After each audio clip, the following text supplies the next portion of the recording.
৩.৫ কোটি টাকা ব্যয়ে নির্মিত হচ্ছে গোয়ালাবাজার আদর্শ মহিলা ডিগ্রি কলেজের নতুন ভবন। কাজটির দায়িত্ব পায় পুষ্পা কনস্ট্রাকশন ও শাহ আলম কনস্ট্রাকশন নামে দুটি ঠিকাদারি প্রতিষ্ঠান।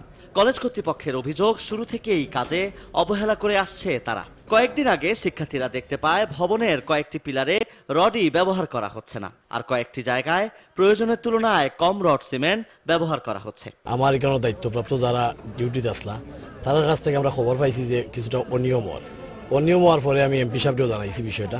আমরাও লিন্টেন গুলো দেখছি যে তারা রিং দিছে না, শাটারিং করিয়া রড বিছাইয়া ঢালাই দিল। অভিযোগ শুনে ঘটনাস্থল পরিদর্শনে যান স্থানীয় সাংসদ। তিনি ভবনের কয়েকটি পিলার ভেঙে অনিয়মের প্রমাণ পান। বিল্ডিং এ কুতো সামন দিয়া রড রাখছে, ভিতরে রড রাখে নাই। যাদেরকে সরকার বেতন দেয় এই কাজের তদারকির জন্য, কাজের মান নিয়ন্ত্রণের জন্য, চুরে কন্ট্রাক্টরে এবং ইঞ্জিনিয়ারের দুস্থি থাকার কারণে এসবের জন্য আমরা টেকনিক্যাল লোক না।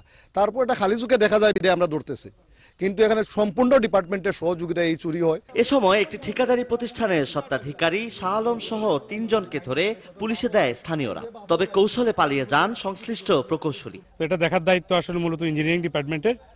এ সংক্রান্তে অনেক অনিয়ম হয়েছে, এটা আমি শুনেছি এমপি সাহেব যেটা বলেছেন।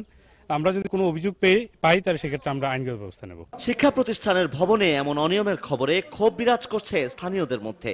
দোষীদের দৃষ্টান্তমূলক শাস্তি দাবি করেন তারা। অভি ইসলাম, RTV।